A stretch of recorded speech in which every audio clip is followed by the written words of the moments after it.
All right. Whew. I was all nervous. No. I said to my wife, I was leaving the house, and I said, how do I do this again? And I said that to Billy. Billy said, you just open your mouth and words come out. I said, yeah, that's right. I remember that now. That's what I first told her the first time I did it. I said, I'll open my mouth and words will come out. Okay.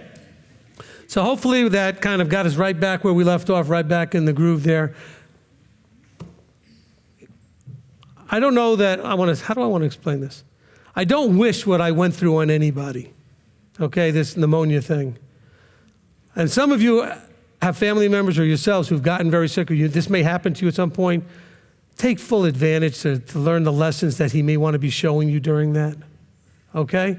I learned a lot about my wife, a lot about me and how we care about each other and the way we take care of each other in positive ways. I'm saying in good ways. But other people have gotten sick and they've learned nothing and it's not helped anything because all they focused on is that they were sick, okay? And I learned that I need to slow down, okay? Yeah, some people are applauding for that. I had an argument. See, hold on. Let's go to what we taught today. I had an argument with my nurse practitioner. I'm not qualified to argue with her, okay? She told me that I was stressed. I said, I don't stress.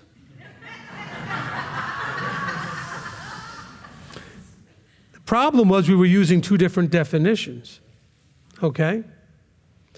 Working 100 hours a week apparently is stressful to the body.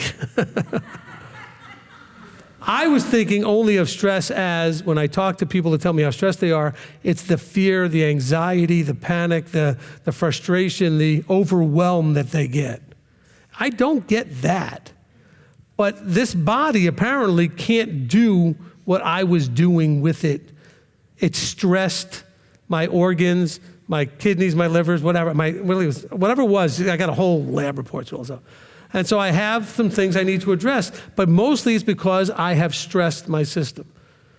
So if I just learn yourself, learn what you need to learn, because this is a blind spot for me. I just felt like I could just go, which maybe my system could have handled more 15, 20 years ago, but I'm still trying to do it.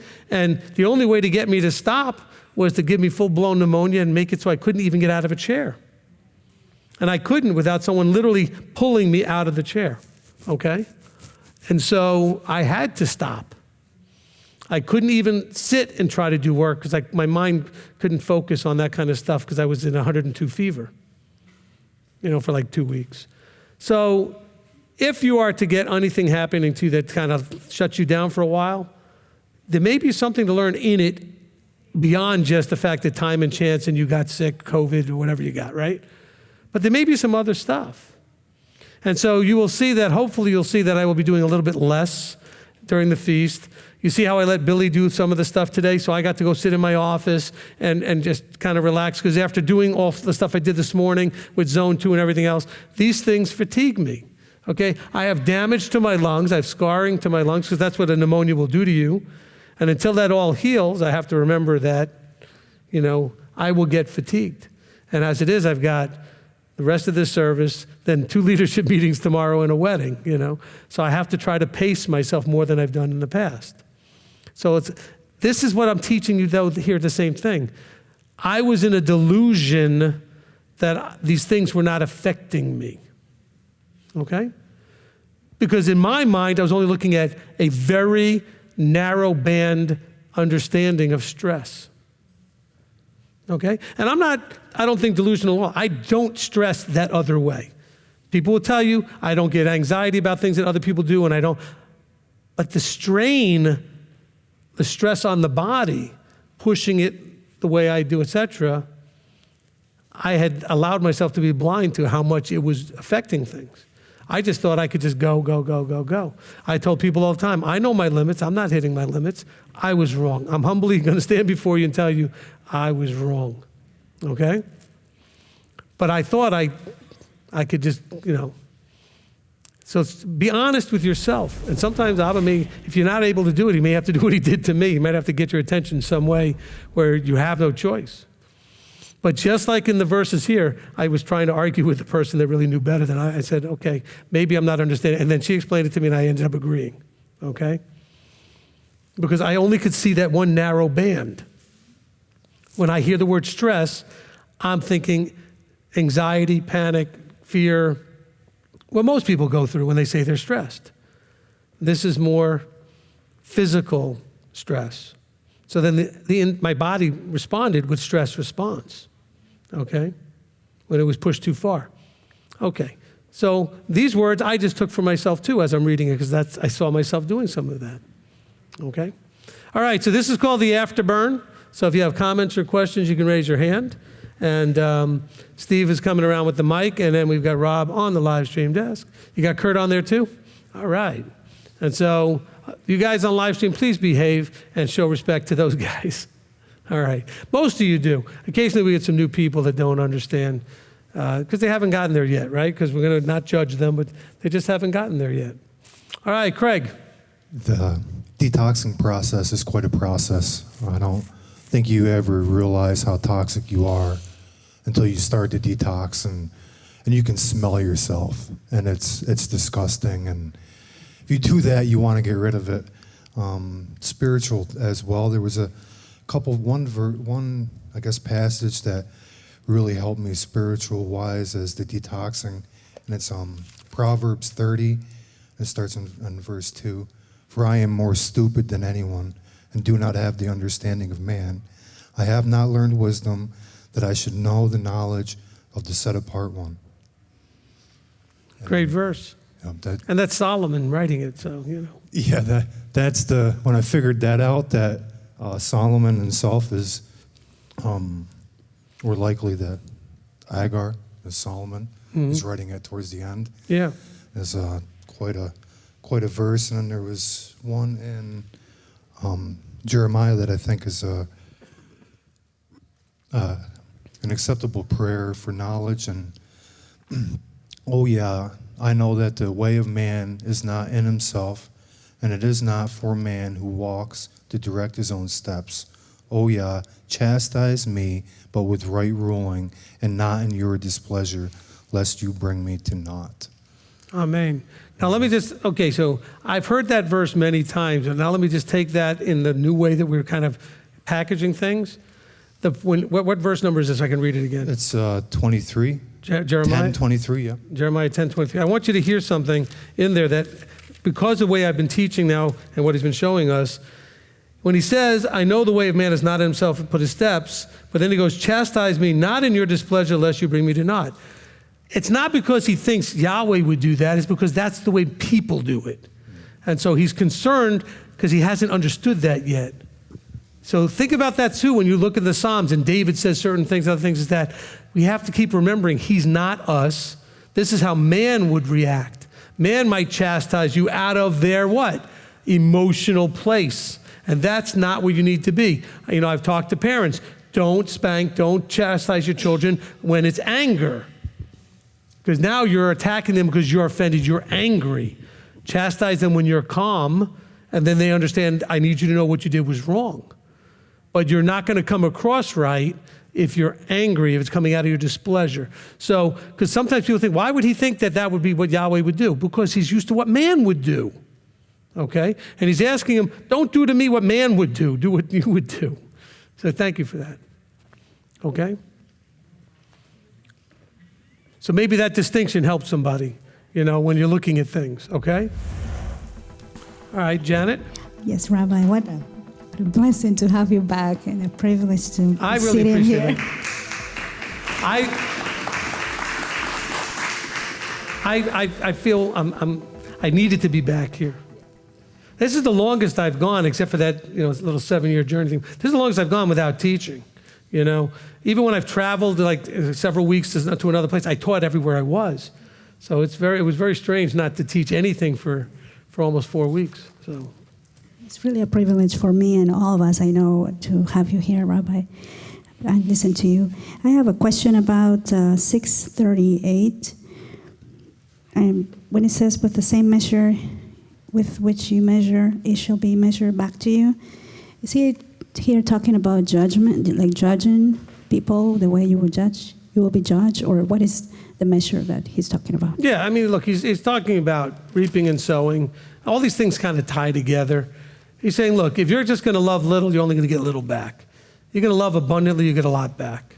You're going to do something you shouldn't do in a big way, you're going to get some things back in a big way. It's equal weights, equal measures. All these little things that are spoken of in Torah, all kind of linking together. Okay, judging with equity. Well, eye for eye, saying the same thing. It should be a punishment that is equal to the crime. These are things that are all through Scripture. Okay. Thank you, Rabbi. And if you allow me one more, verse Sure. 40. It says, the taught one is not above his teacher, but everyone perfected shall be like his teacher. So when I thought of the word teacher, of course I thought of you, but you teach us Torah, which is, Yeshua. So when he says that, obviously we're not above you or obviously or Yeshua, but when he says, but everyone perfected shall be like his teacher, perfected means corrected, grown, like if somebody really takes it seriously, use a serious bone with the teachings of the Torah, that's how we get perfected and become like, our teacher, our Torah. Is that what they're talking about? All right, so look, in Ephesians 4, when it talks about the fivefold ministry, it says that these guys are for the perfecting of the set-apart ones. It's the same idea, right? Yeah. With the goal being, this is what perfecting means. It means coming into the measure of the stature of the completeness of Messiah. That's the job of the teacher, to help you get there. Okay, so that's Ephesians 4:13, okay? All right? So, you see, Paul's saying the same thing here Yeshua was saying in Luke. And that's why we have to, if you have enough study of the verses, or if you have a teacher to help connect things, then you can see how these things all piece together. They're saying the same thing, a little bit more detail here or there. So if I am a student of my teacher, as we go up the line all the way to the Father, right? Father, Yeshua, the disciples, all that kind of stuff, there's no thought that you're becoming me is becoming me. It's becoming me, it means becoming him. Because Yeshua said, become me to become the Father. The disciples says, become me to become the Father. Become Yeshua. In other words, it's all about becoming the Father. Okay? But you don't have the Father there, you have your teacher. And so you learn from, you imitate, you get from your teacher. Okay? So that's important. By the way, I just want to correct something. Billy, I think in his dancing around, it kind of hit it a little bit correctly when he was talking about the Nasi title. Okay, Nasi doesn't mean teacher of teachers. It doesn't mean any of those things. The Nasi is the president or presiding over other leaders. So like in the Sanhedrin, which was all the leaders. I mean, these are the highest level sages and leadership at the time when they had the Sanhedrin. The head presiding person over all of that was called the Nasi. So in MTOI, we have lots of leaders that are connected with us that work together. I have a role of Nasi. I am the president or the head, the leader of leaders. You said that at one point, but it's not teacher of teachers, okay? Nasi doesn't mean that. Now, it's more of a, think of it more like a corporate structure or a political structure where there's a certain amount of leadership, but somebody has the deciding authority. So the highest authority over other authorities was known as the Nasi. Okay, just wanted to kind of, so because some people still have a problem with the rabbi thing, fine, so they call me Nasi, which is fine, okay? Because that's an appropriate title, because that is my role in this group. If you are a leader over other leaders, that could be an appropriate title. Okay. Next question. I just wanted to make a quick comment. We were reading the parsha for this week, the first parsha from Vayikra, and there was a verse there that said, whoever goes against the set-apart matters of Yahweh, it was talking about the offerings and all the things that we had to do, or they had to do.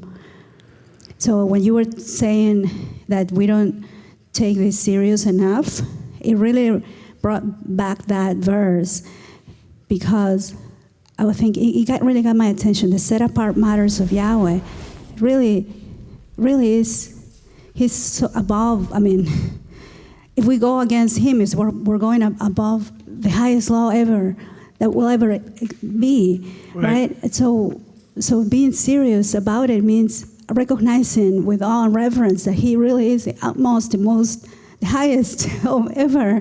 And it's like if we're going against what he's reading, we're really going against him. Amen. So I just wanted to mention that. Thank you. Okay. Now you do realize that means you can't say that again on Tuesday. Because it's for this week's Torah portion. Okay. Let me re-clarify something that I think is important.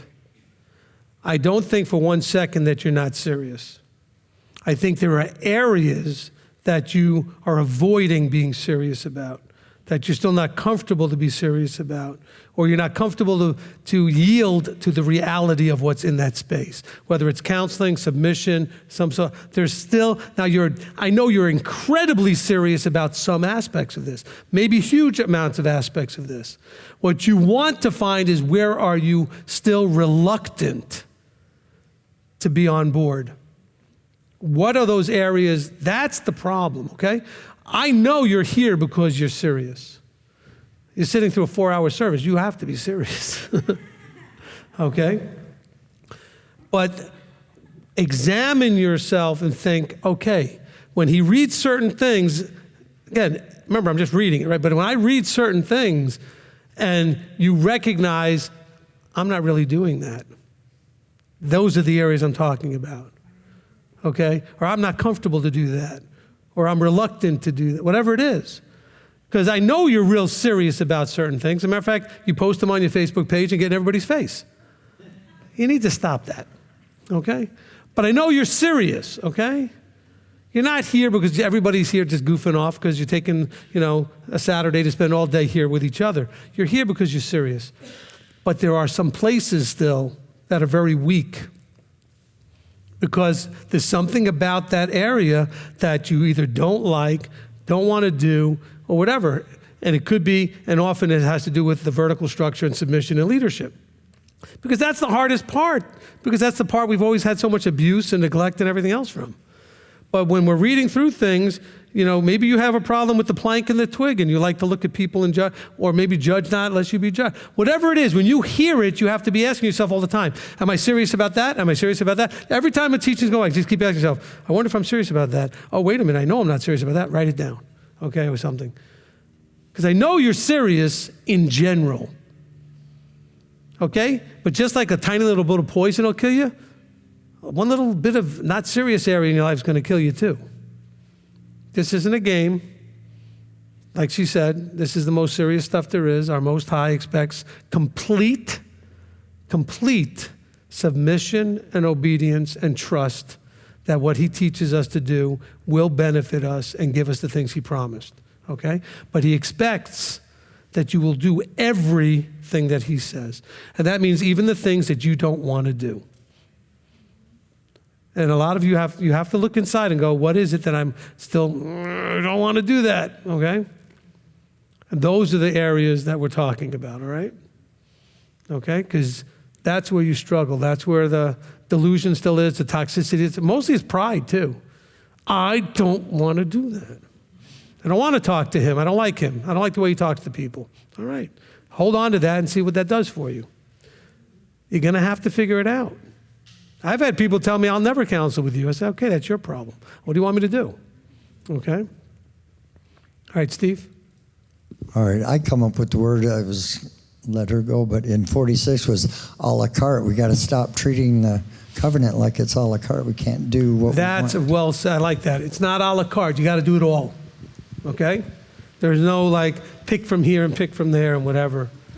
And by the way, what I just said, when I've said that people have said, I'll never counsel you, and I was like, well, I don't. What you do or not do is not going to affect me. It's going to affect you. Okay? What's going to affect me is if you do come, what I do. You understand what I'm saying? But if you choose not to come, that doesn't affect me. It's less work for me. I'm not saying that in a flippant way. I'm just saying, I'm not going to get judged on. I'm going to get judged on what happens when you do come to me.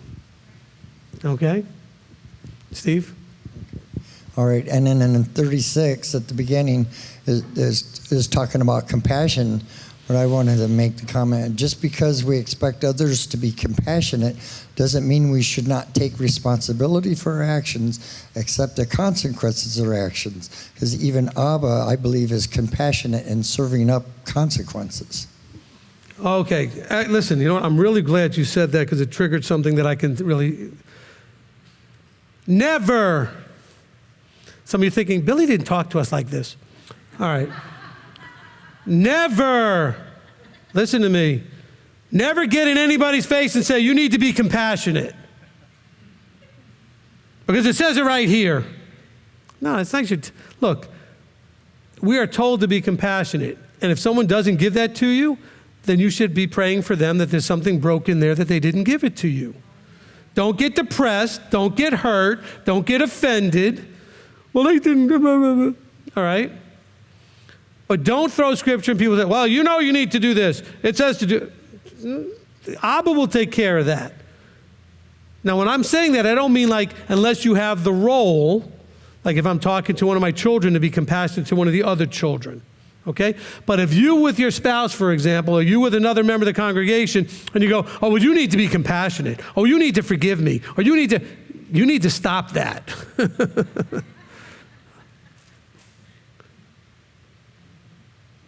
Don't let your walk be affected by other people's failings. And then you end up failing because you let it get to you so much. I'll say it again. Don't let your walk be affected by other people's failings. Because now you fail. Well, you need to be compassionate. You need to not tell people what they need to do. If they're just not there, they're not there. That's sad for you and it's sad for them because you needed compassion and they should have given it to you.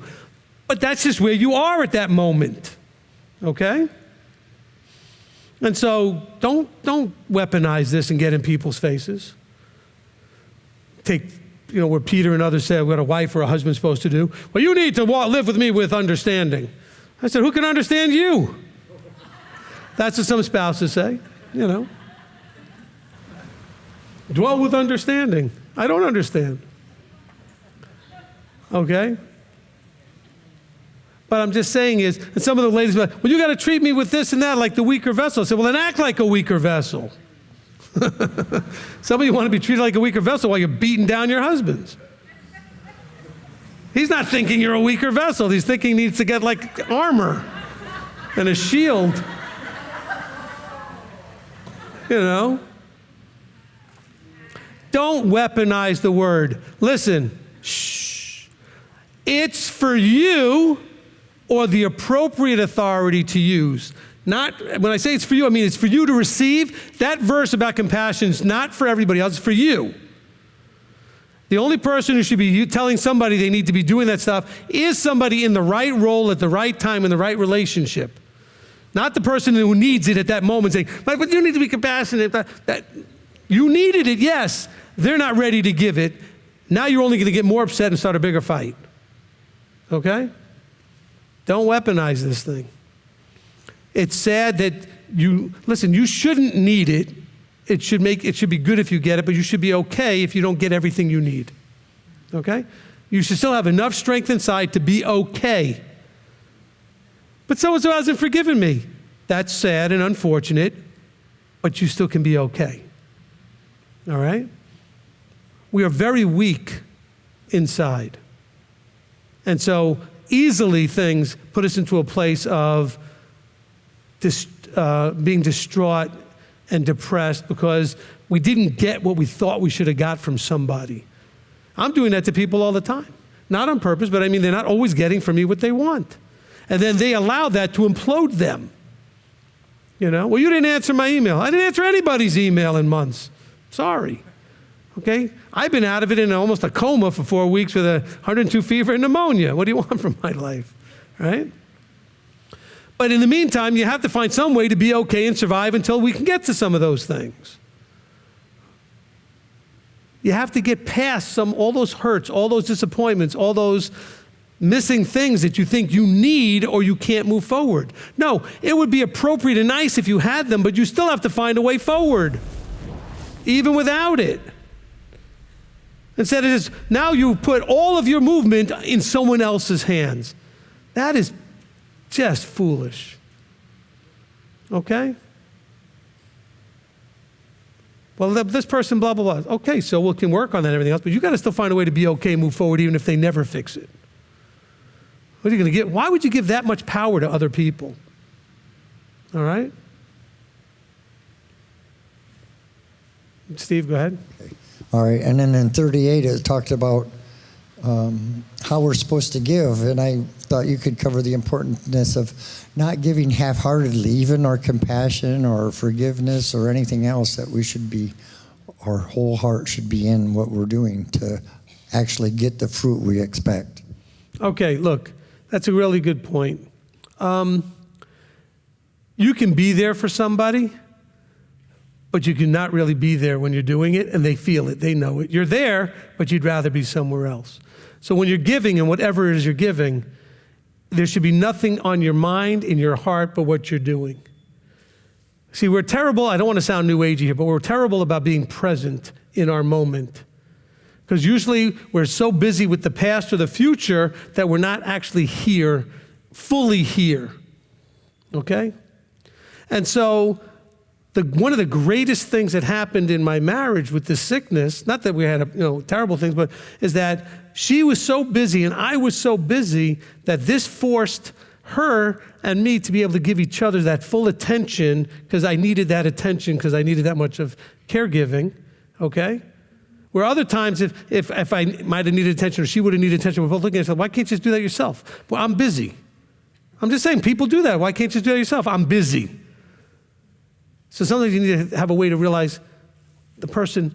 How many of you have ever been in a restaurant and you know that the waiter would rather be somewhere else or the waitress would rather be somewhere else? And everything you ask them, it looks like you're annoying and irritating them, and you're, it's like, I'm sorry, I apologize for asking you to do your job, So I've said that to a few of them, all right? But others, they convince you there's nothing they would rather be doing at that moment than getting you extra ketchup or whatever you want, okay? So when you're interacting with someone that says give, when you're giving, it should be clear that there's nothing else that your attention is on that you'd rather be doing than whatever it is you're giving. Love, patience, attention, whatever it is. Okay? I've had to really practice, and I'm still terrible at it when someone's talking to me, to just look at them and not think about what else I might want to be doing, where else I'm supposed to be going, and give my full attention. I'm so ADD, I'm so whatever. Not an excuse, it's what I need to overcome. Excuse me, don't use these things as excuses. Recognize these are the areas you would need to overcome. It's a weakness. And so I had to really start looking now, if I'm talking to Steve, I got to give him my full attention. Don't think about where else I think and there's other things happening and things that my eyes are picking up or whatever. Just give him my attention. So when he talks about these things, giving it, you have to give it where that's the focus. Okay, so when I'm giving a tithe, I'm giving an offering, for example, then you have to be thinking, I needed this money for something else. No, you're thinking, I'm glad that I get the opportunity to give and be obedient and support what he's doing. Okay? I'm glad I have the opportunity to sit with this person and they really need an ear right now. And I know I'm really not interested in what's going on. But they need somebody to hear all that. So I'm going to sit here and give them that. Okay? And so everything that we're talking about, it's going to go back to your intention and your heart and where you're at when you're doing it. And then it comes back overflowing and pressed down and shaken. Amen? All right, who's next? Last thing. All right, they were talking about heart. It seems like a lot of us allow our emotions to drive our actions before we get a chance to clearly think things through.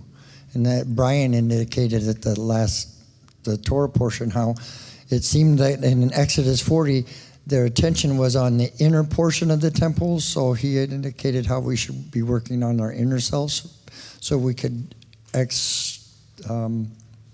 don't know the word, to show. Express. Be able to express the change from inside out, not outside in. Amen. And and if David got that camera just right, we could have had you inside of a TV with you, inside of a TV with you, inside. No. Yes. Because he almost had you on the screen here because of the angle. All right, who's next? Live stream. Okay, wait. Richard's got his hand up over here first. Thank you, Rabbi. I really like this teaching. I like this section anyway, but when you said this morning or this afternoon, I need to learn this lesson. I don't care what others think. I wrote that down because that's really vital for me.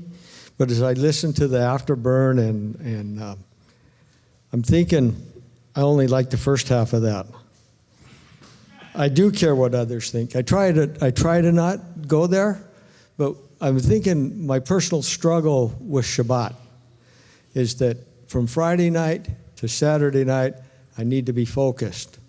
And I tend to want to shop for a pickup truck or a drill press or figure out what we're going to do next week on the tent. I have a real hard time staying focused.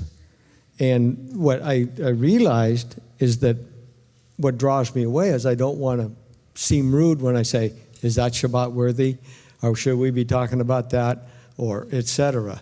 So, And you're not wrong there. Every time I've done that, the person thought I was being rude. So yeah. Well, I just don't. Yeah, so I just do yeah, it. See, they filled in the sentence for me. I said, I just don't, and the word care came out of those guys. yeah. It's just a struggle I noticed that I had. There, Steve. I appreciate that, Richard. Look, we talked about this with the middle schoolers and high schoolers in Torah time here at the academy. We're talking about Shabbat and keeping Shabbat. It's really hard to guard the time. Look, and with the fourth commandment, in Deuteronomy, it says one thing, and in Exodus it says the other. One says remember, Exodus says remember, Deuteronomy says guard, okay? Because you can't guard something if you forget about it. But once you remember it, now you know what you need to do. So remember the Sabbath day, and then guard it. And it's protective of what you're doing during that window of time. Okay, and that's hard. I catch myself, we all catch ourselves from time to time with a challenge with how we behave during that time. This is why we have services from 1 until 5, which takes up most of the time where you could get in trouble.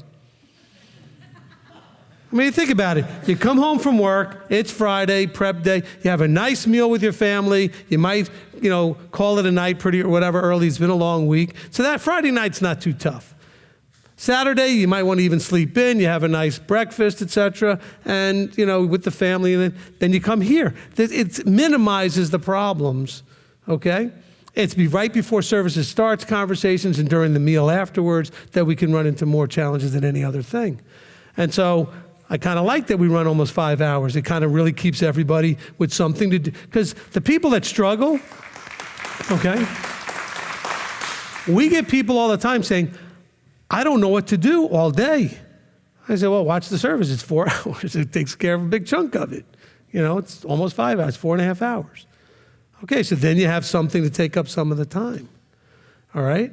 But you also can plan for these things. Have teachings you want to listen to that you're saving for Shabbat, or to have people you want to invite over or spend time with. I know people, for example, that do Zoom calls or whatever from other countries, and they'll talk to people on a Friday night just to spend some time, but they try to keep the focus on the vertical. Okay, we're not going to tell everybody about our challenges at work and all of our other health issues and everything during that time, and except to say, look, I've got something to pray about, whatever, and you leave it at that. But it's not easy, Richard, and so we all struggle with that from time to time because it's so easy just to get swept quickly into a conversation. The next thing 30 minutes went by and it was nothing Shabbat worthy, okay? The rest of us need to do a better job that if somebody were to say, I'm sorry, but I'd rather wait and talk about that after Shabbat. Don't get offended. You know why you get offended? Because in your mind, with your plank and everything else, you were just judged. Oh, he thinks I was breaking the Sabbath. He thinks I was. No. He just recognized one of those moments that we all have that we could get going off in a direction that he didn't want to go in, and you could take it and go, thank you. I appreciate that. I slipped at that moment. We all do it almost every week. So appreciate when somebody maybe gives you a chance to pause and go, oh, wait a minute, you're right. That shouldn't, my kids have caught me, okay? Everybody can do it. You get into a conversation, next thing you know, they're saying, is that really a Shabbat thing? It's one of the easiest things to get caught up in, Okay, all it takes is one person starting one little thing, or something triggers a memory that you were about a project or something, and that's all it takes. All right? All right? And so it doesn't have anything to, I mean, Richard could just walk by and there happened to be a picture somewhere of a tent, and then he starts thinking about the tent. So it wasn't even that somebody had to bring it up, okay? But how do you then recapture that thought process and redirect it in the right direction back to Shabbat? That's where the effort comes in. Look, all the things that you are serious about, we'll go back to the whole serious thing. These are the things that you like. You're passionate about. They get you going. You like those things. You like being serious about them. You like making them you're championing those issues and stuff. Well, the hard part is the ones that you're not so excited about that you have to figure out how to get serious about. All right? That's the tough part. Okay. Live stream, Rob. Okay, from Christian, it says, how can we realize what is our quote-unquote perception playing or just personality? You spoke of being emotionally numb, but what if a person is just really mellow and not hyper-emotional as some would expect? Okay, look, some of these things are personality. Some people are much more expressive with their emotions.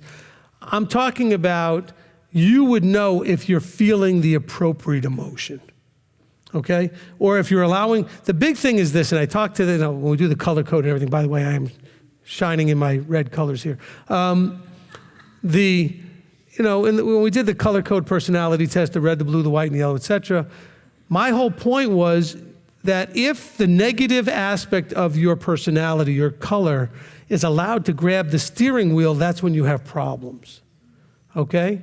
And it almost always happens when an emotion is triggered, okay? And it could be any of the colors, okay? The negative aspects of any color. Look, Moses, when he pops the cork, why? Because there was some negative emotional thing that grabbed a hold of the steering wheel. He killed the Egyptian, he smacked the rock. These are things where he allowed the emotion to drive. Now, when he was in a much more appropriate mindset, but still emotional, he asked Abba to kill him instead of everybody else. Now he's in the positive part of his personality with a positive emotion, but he's allowing his logic to say, I'm the leader, don't blame them, I must have dropped the ball, it's my deficiency, When at other points he was ready to just say, good, kill them, Look, he said that, the same guy who said, kill me, and don't kill them, also said, if I've done anything pleasing in your sight, kill me before I kill one of them. Okay? That's what he was saying. If I've ever done anything pleasing, just kill me. I can't take these people anymore. Okay? And so, and by the way, anybody who wants to be in ministry, you will have that thought someday. Don't take it personally. There's a lot of you, and it doesn't take too many of you to push a leader to say, I've reached my limit, And Moses had several million, right? 2 to 3 million people. So that's very challenging. Okay? But if you know your personality, some personalities are not as expressive with emotion, that's fine. But you can still communicate, I'm very happy right now, whatever it is. I'm talking about when you let the negative emotions, anger, depression, anxiety, fear, to now be the driver, okay? Because then you become, listen, we talked about this when we talked about the nature of the Spirit, right? When we talked about the intrinsic nature and the Spirit being the intrinsic nature of somebody, where you could have somebody with the spirit of disobedience. It doesn't mean some outside entity called disobedience took them over. It means the nature of their being is now in that place. Well, guess what? When someone says, I am depressed, I am angry, I am frustrated, just keep those I ams, now that is the definer, and that's what's driving. And if you say I am and something negative, you need to get out of that as fast as you can. Find a way out, counsel about it. You should never be an I am and something negative, okay? You can say I'm struggling right now with a little bit of depression. I'm struggling with some anxiety. That's different. But you get to the place of I am depressed, I am angry, I am frustrated, I am You can fill in expletives, whatever. I am, right? Now that's your state of being. You're actually owning that as a state of being. And that's not a good place to be. You have to be I am filled with joy. I'm the Galatians 5:22, right? Love, joy, peace, patience. I am all of those things. Any one of those things, whatever. That should be your I am. Okay? Okay, so if you're feeling unworthy, if you feel I'm not worthy, I'm not anything negative, you've now defined that as that's your now state. And now you need someone to drag you out of that, snap you out of that. And the more you embrace that's who you are, where you are, and what you are, it's going to be very hard to get you out of that. Okay? You can take this the other way, too. This is more of that, we'll call it MLC, Messianic Life Coaching. You could take it the other way. When you say things like, well, I need people, or I need this, or I need that. Well, no, you don't, but you think you do. And now you've convinced yourself because you've now defined it as a black and white, fact. I just don't think I can do this. I need this, I need that, I need this, I need that. No, you want those things. And they would make you happy. At least you think they would. Of course, if you recognize that happiness is a choice, then you wouldn't need any of that stuff. Okay? But that's the whole point, is that you have to be really careful about how you, even more than you look at other people, how you look at you. I don't know what I'm going to do. I just don't think I'm ever going to make it. I'm going to kill myself. I'm this, I'm that. I mean, people talk this way. I'm ready to quit.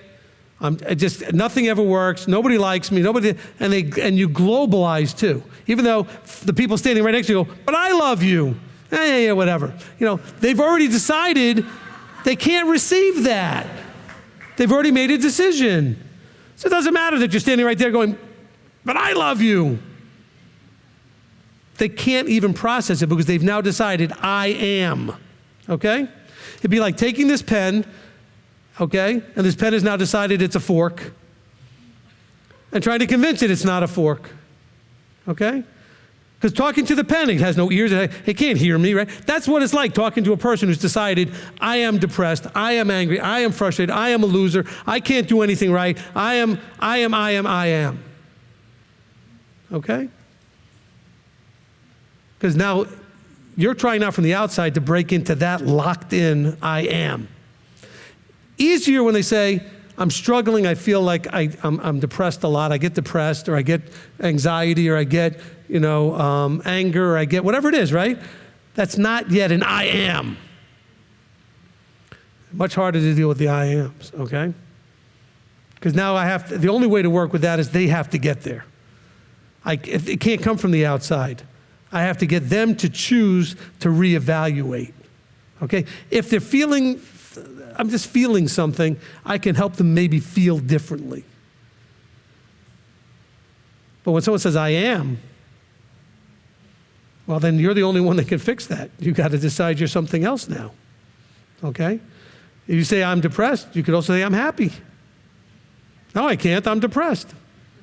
Okay, let's talk about what makes someone feel depressed and what makes someone feel happy. Then you can choose to feel as opposed to be, okay? And that's the difference, okay? Did that help anybody? Okay? Okay, Rob? Okay, from Madison says, Rabbi, can you clarify / expound on quote-unquote correction from Yah and how we can know when that is happening or how to watch for it? All right. Correction from Yah basically, most often comes one of two ways. Either he causes or allows you to end up in a situation that forces you to think, reevaluate, and examine, or you have a covering, a relationship with someone who has enough authority to come up to you and say, you need to work on something. This needs to change. So it's corrective through someone who speaks on behalf of Yah, not who claims they do, someone who does, and that you recognize does, okay? Because I've had a lot of people's lives get ruined by people speaking into their lives who had no authority to do such things, okay? Oh, God told me to tell you that you're going to be a prophetess, or you're going to marry this guy, or you're going to do this other thing, or you're going to, and they went with that, and then these people are just self-anointed, self-appointed whatevers, okay? But if you have if you came for counsel, and then in that counsel you receive some correction, well, that could be how Yah corrects you. Or he'll allow something to happen where you get, look, I needed correction. Certainly about the workload that I was doing. So what did he do? He allowed or caused me to be stuck in a bed for a month. Well, I didn't sit in the bed much, but I was in a chair, whatever. I was immobile, all right? I could not do. I almost wanted to come to Torah study. I thought better of it at the last minute. I was going to do Torah study Tuesday. I mean, even when I came out here, the first time I came out here, I had both my wife and Uncle Bob ready to yank the hook and pull me out because I was up here too long, even for that 2 or 3, 4 minutes that I was up here, because I was that weak, all right? But correction comes from him either causing or allowing something to get your attention, if you're paying attention. Now, that doesn't mean every adverse thing in your life is him trying to tell you something. But always, when an adverse thing happens, ask the question, are you trying to tell me something? Okay? It could be time and chance. All right? Solomon talks about that. But it also could be that the timing worked out great to give you a point, to teach you something. All right? I may have gotten sick, time and chance, but he used it and allowed it because he can get my attention about something else. Okay? And so that's what we're talking about. All right, so hopefully that answered the question. Okay, from Michaelia, says, where do I start? What are the steps that I need to take to heal from emotional numbness? All right. I really want to do a lot more classes where I can really help with some of these things. Look, you have been all of you have been greatly handicapped by thousands of years of two things. One, being told that all solutions come from outside of you. In other words, some deity, God, this, that, because all religions, all things are trying to tell you that all of what you need is coming from outside of you. Now, there are a few religions that look inside, but mostly it's from outside of you. And societally and culturally, you've been raised through all the generations that everything comes from outside of you. The pain and all your issues is from outside, all of the fixes for it from outside, and you're not understanding that all of it comes from inside. So how do you deal with emotional numbness? You have to open up inside. You need to get help understanding what's going on inside. You're going to have to clean out some of the toxicity inside. You're going to have to put in all kinds of new ways of thinking and behaving and processing. Look, all the stuff, some of you sitting there going, man, this is such good stuff. Wow. I've studied this since I was like 13, 14 years old. Because it got my attention at some point to try to understand why I struggled with things, why other people were good at things, why they struggle. And I studied what makes us what we are. How did we get to be like this? And then what can you do to change the this into something you'd rather it be? How do you become the person you'd rather be? How do you fix an area of weakness, even though you're mostly like where you are, but there's this one area that you want to fix? And so I spend lots of money, lots of time reading books, going to seminars, watching videos, buying programs, okay? And I changed this, how I saw things, how I thought about what I could do. That doesn't take away our need for the Creator and everything else. He gave you something other animals don't have, a rational, decision-making mind. And you're supposed to, you ready? I know this is shocking. You're supposed to use it. Okay? But you don't. You let other people think for you. You let other people tell you what you're capable of. You let other people tell you whatever it is about you. You decide about you. The only one you got to listen to is the Creator. The Creator has already told you, no matter where you came from, where you are right now, you have within you, with the guidance that He'll provide you with the teachers that He'll provide you with the inspiration for you to go get the other stuff that you need, you can go from where you are to where you need to be. Okay? But none of that's going to ever get there until you own that you, with his help, but you can change everything about you. There's nothing you can't change, okay? You can change your looks, you can change your wealth, you can change your health, you can change the way you feel about everything that happens around. You can change everything about you, okay? That you don't like, whatever it is that you'd rather be a different way.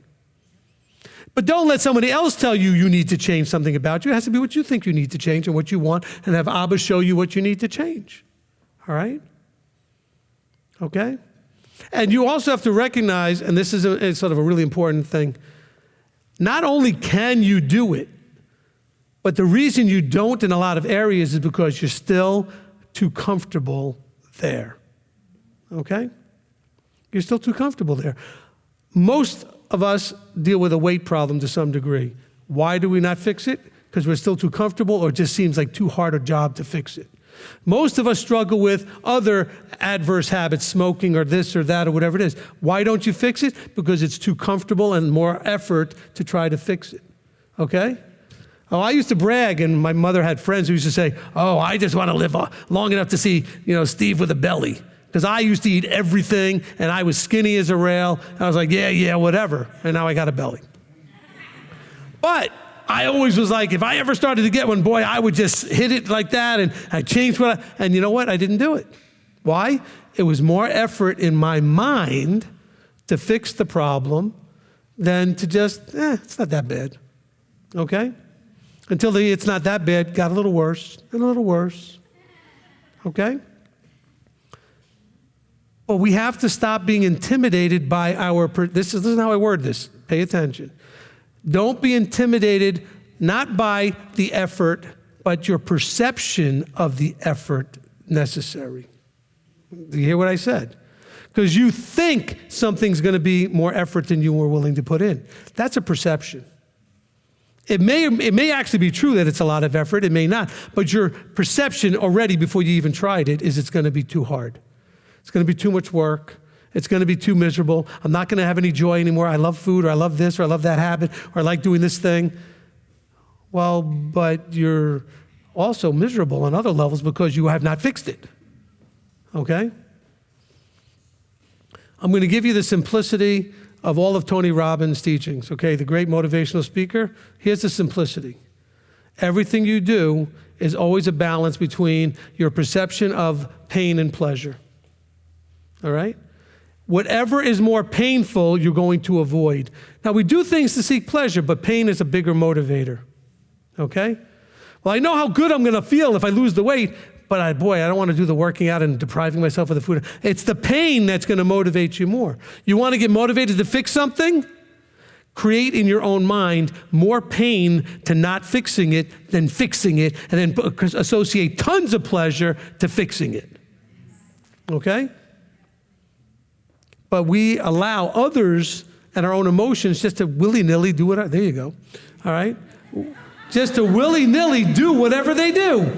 Why do you just let all this stuff just in your mind, in your body, in your emotions? Just control yourself. Take control of your thoughts, your emotions, your behaviors.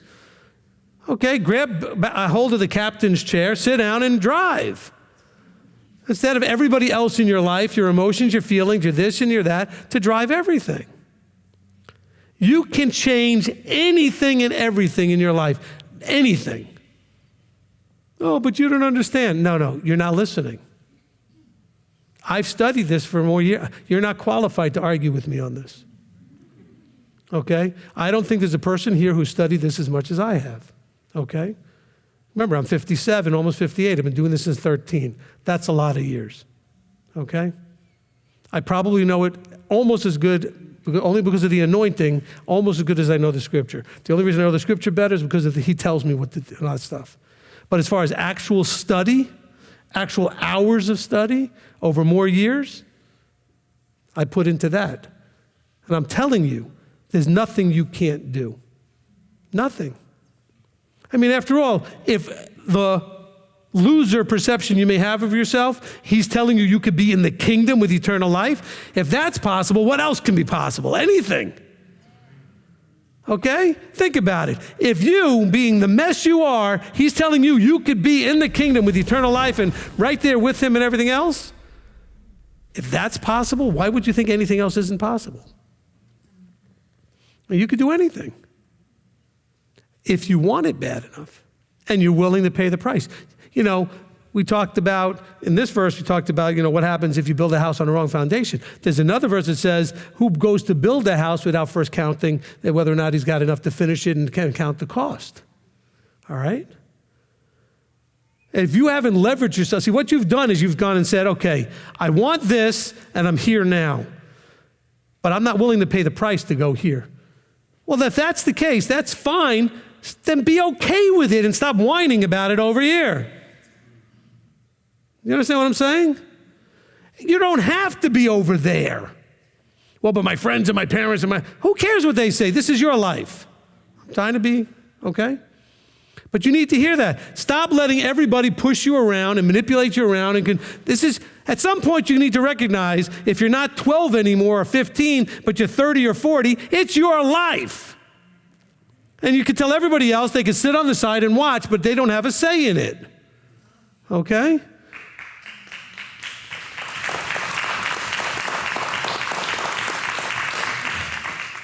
Now, if they want to offer counsel, you can say, I will listen, I'll take your information, but then I get to choose what I do with your information. And you can't get mad at me because I didn't do what you said. I'm not 12 anymore. All right? And even with a 12-year-old, that's tough. Okay? But you need to own your life. It says everybody needs to walk out their own salvation. That means you own it. Your choices, your decisions,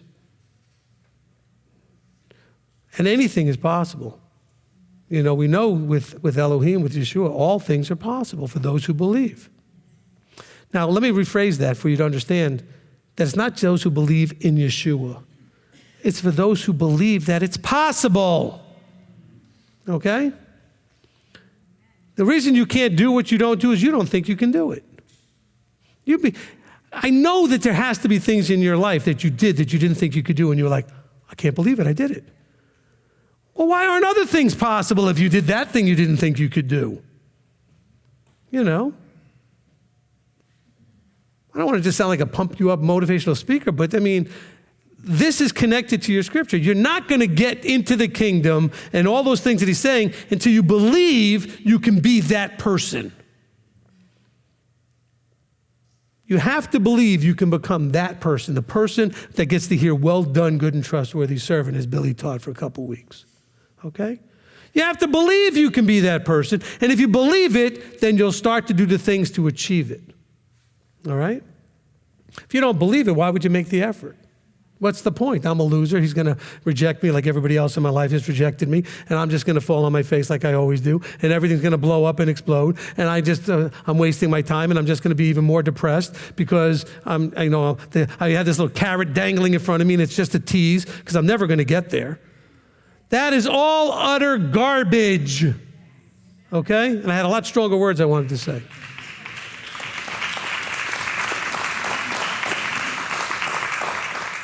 Actually, I'm wrong. That's 100% true as long as you still embrace it. But it's only true because you embrace it. It really isn't true. It's garbage. Okay? But as long as you embrace it, it's true. All right? This is important. Okay? You can't go beyond your beliefs. If you don't think you can, you can't. There was a great, I don't know if it was Ford or who was, Edison, one of the guys made a statement, says, whether you think you can or whether you think you can't, you're right. Okay, that's one of those famous quotes. Because what did Yeshua say to everybody he healed? What did he say? Their belief healed them. Not just their belief as Christianity might say, oh, I believe in Messiah, They didn't even know who he was. Some guy was going through town and healing people, and they ran up to him just on the chance that it might work for them. They believed he could do it. They believed if I touch him, if I reach him, I will be healed. They believed it would work. Where's your belief? He says, am I going to come back? Am I going to find belief? Our belief is, you know what? You go to the gym to work out your belief. Your belief muscle is very weak. Okay? Or it's only strong in one aspect of your life and weak in others, if you understand what I'm saying. Because all you guys can get all of this, oh, well, he doesn't know what he's talking about. I have strong belief. Well, yes, in some parts. But you need to look to those areas where you know your belief is weak. And where is it weak? All those areas you're not doing what you're supposed to do. Because you don't believe it's worth the effort. You don't believe it'll work anyway. You have a fatalistic attitude about it. So, and you're right, it won't work as long as you don't think it will. You know? It's going to be what you think. And you got to really understand. This is absolute truth and facts. Embrace it, okay? This isn't just some, oh, that sounds all nice, Rabbi, but whatever. This is the reality of the universe. This is how the world works. This is what Abba put in place. You either embrace it or you don't. It's still going to be true, okay? What's really sad is if you get to the end of your life and you never came close to the person you could have been because you didn't put in the effort and didn't believe you could, okay? And I'm not saying I know what that should look like. I don't know what the person you could be looks like. It doesn't mean that you have a certain wealth or certain this or certain that. It's just a person you could be. And you would be loving it and feel congruently what you're supposed to be. And have the fruit, love, joy, peace, patience, etc. All right? But it takes effort. Okay? A lot of you are enjoying the fruit of sitting here right now. I talked a little bit about my pushing so hard. Do you know the effort that I and the staff of people have put together to build from a nothing, like one little small congregation, renting a building of 30 or 40 people to it to be this? Oh, but Abba did all that. Yes, he did, but it wouldn't have happened if I didn't do something. Okay?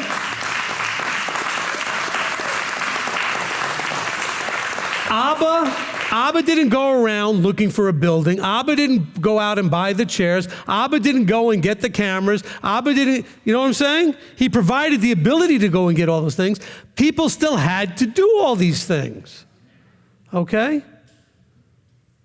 Okay, and so it had to do with believing where this could be and how we could serve and putting in effort. Problem is we've gotten, and Billy talked about this a couple weeks ago, we've gotten lazy. Not lazy like, you know, whatever aspect of your life where you're not doing what you need to do, that area you're being lazy in. You're still perceiving it's too much work, it's too much effort. Okay? And just realize if you make that choice, then own it and say, I'm happy just being where I'm at. I don't want to hear you whining and complaining. People come to counsel all the time. They talk to me, they talk to Billy about their finances, especially in their careers, and then we give them counsel and they do nothing. Some of them do a lot of stuff, so we're proud of a lot of you. But the few that come and they do nothing, we look at them like, then I never want to hear another word. I'm not mad about it. Then obviously you're happy where you're at. No, I'm not. But you don't seem to be willing to do anything. So I don't want to hear it. Okay? You need to learn to either do it or be okay where you're at. There's no third choice where you're not okay where you're at, but you're not willing to do it and you want to whine to me. Okay? Because I'm not going to sit there and waste my time with that. I will help you as long as you're working hard and trying to get something. I'll help you and help you and help you and help you and help you. But if you're going to just come and get in and want, we had a lady one time used to call, and she used to call me and Robert back in the day, midnight, 1 in the morning, having all this problem with her family and stuff that had nothing to do with ministry, nothing to do with Torah. And we gave her all this counsel, and she didn't listen at all. Did nothing we said. So she'd call again. I said, did you do the thing we suggested? No. So at one point I said to her, I said, why do you keep calling? She goes, what do you mean? I said, well, you haven't done a thing we've told you to do. You called for counsel. We gave you advice to do. You've done nothing. And she got so offended. Because I said, look, if you're not going to do anything, stop calling. I said, this isn't helping you. It's not helping me. You want to vent? Go find somebody else to vent to. Okay? And it wasn't even halakhic stuff. It actually was siblings and corporate and stealing each other's inheritances and all kinds of dumb stuff. But I had some experience with that, and I was giving some guidance. But the point is, if you're going to come to leadership, you're going to get help. If you're not going to listen, I'm not going to waste my time. I'm going to spend the time with someone willing to listen and make the effort. Now, bear in mind, I'll give you a few opportunities to demonstrate whether or not you actually have an interest in applying any of the counsel. Not that you have to do every single thing, although if you're asking for a decision and it's Deuteronomy 17, you need to be doing it, okay? And if you're going to consistently show that you're just trying to get an opinion poll, well, I don't do opinion polls, all right? If I do, it's only because I didn't realize that's what you were doing. Once I realize that's what you're doing, poll ends, okay? I take seriously my role as a counselor. And so I'm not doing opinion polls. You're going to call me and 6 other ministries and other things, whatever. You're going to talk to all your friends, fine. Pick somebody and listen to them, or just do whatever you want, but don't come to me for an opinion poll. You know, I just wanted your thoughts on this thing. How many other people's thoughts are you getting? Okay? You want counsel, or you just want my thoughts on something? All right, Rob? From Michelle Perez says, Rabbi, is it correct analogy that as we're the dwelling place of Elohim, and there will be things and people come up against me, but if I shema the word and have right foundation, I'm on the right path? Yes. But remember, when you build a house on the rock, the mind and heart, if it's still triggerable, is still going to have the whole thing fall down, okay? Because that is going to be a stronger thing even than the strongest built house. If you've got already a triggerable relationship with a parent or a friend or a coworker, I don't care how strong your house is and how much you're on the rock, they could huff and puff and blow your house down. You've got to take all the triggers and disconnect them, okay? Get out the hazmat suit and all the stuff and get in there with your, little, whatever that's not a scissor, what do you use, like something that you snip I guess it's a snips that you use for the wires. Cut those wires and make it so nobody can push those buttons anymore. All right? Rob? I guess this kind of goes into this from Miriam. Says, is it right to move away from triggers until you're able to handle it, especially when you're at the I am state? The example, I am angry, I'm not worthy, etc. Okay. And by the way, the word I was looking for, I realized why I couldn't find it, because it was really complicated. It's called a wire cutter that you cut wires with. I just couldn't put that in my head. Okay. Look, if you're in a negative place, absolutely avoiding things you know might trigger you is smart. That's wisdom. But you still need to get counsel so you're not just hiding in a closet in bubble wrap to avoid everything, okay? You're going to have to come out and deal with the world, deal with life, deal with your issues, deal with people that are triggering, then set boundaries. That's another problem we need to talk about. All these people have real boundary issues. A lot of families that are way overly connected, don't have any boundaries, don't know how to set boundaries, think everybody's business is everybody's business, all right? And you got to start to make boundaries. Now, bear in mind, the people that are used to always being across your boundaries are not going to love the fact that you all of a sudden threw a fence up and said, don't cross this line. Like, what do you mean? I've always had, oh no. And that's been toxic and I'm stopping it, okay? This is where your life and my life have a boundary. You don't get to cross this line. When you do, now you're in my life and you don't have authority there, okay? And so that's what we're talking about. So if you're in an I am angry, I am depressed, you need to get counsel. Because once you've gotten to an I am place, you need a guide to get you out of that place, but that won't work until you want to be out of that place, okay? So you have to recognize that you need that level of intervention, but you have to seek it, okay? You have to come to because if somebody tried to do an intervention on you in that place, you're just going to reject it and lash out anyway. But if you recognize, I am, and fill in the blank, and I don't know how to get out of it, but I want to get out of it, get help. A professional counselor like Janet is, who's or a professional counselor like I am as a rabbi, but I may have to redirect you, depending on what you're dealing with, to someone who's a psychologist or a psychiatrist, whoever that's in that area, okay? Especially if it's something very specific, you may need someone who's, really does well with that particular type of trauma that you're going through, okay?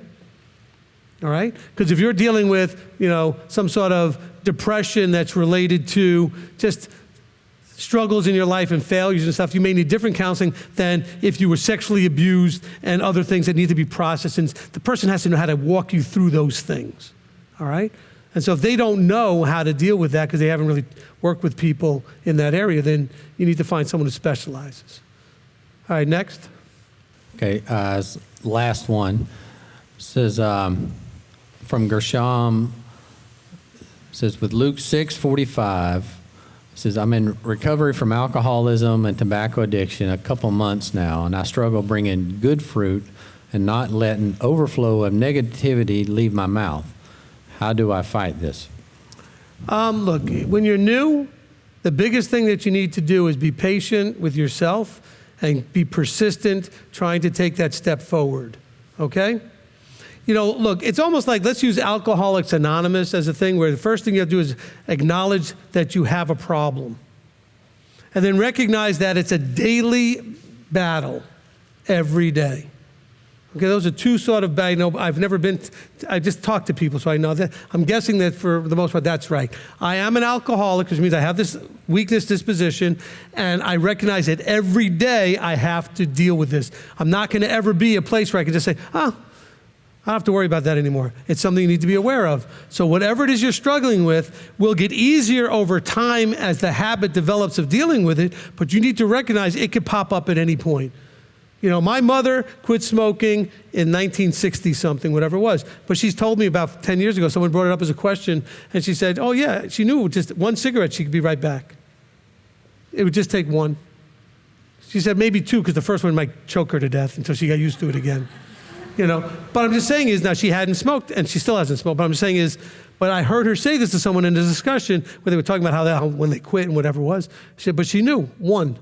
Alcoholic, same thing, one drink. I mean, so if you've got whatever weakness in your area, it just takes one little thing, pornography, maybe you have a spending problem, just end up you're going on a shopping spree and just wasting away. Whatever it is that you do, gambling, it doesn't matter. Anger, you could be addicted to anger, addicted to anything.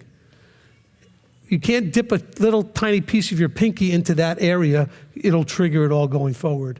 You have to recognize that's a weak area in you. Don't let your pride get in the way. Just accept this is a weakness that I have. And recognize that your weakness isn't necessarily mine isn't necessarily yours. Everybody has different weaknesses. Now, in a big enough group, you might find several people have similar ones, but everybody has their own stuff. And so don't judge anybody like, well, I don't understand why they have such a weak, because you don't in that area. But whatever yours is, they may look at you the same way, like, well, I don't know why you have a problem with that. All right? And so just recognize that. And by the way, Rob, did Uncle Bob pay you to make that the last one? No, sir, that was the last one. Okay, yeah, okay. Bob's trying to keep me from going too long here. All right. Shabbat shalom, Shavua tov. We love you. Amen.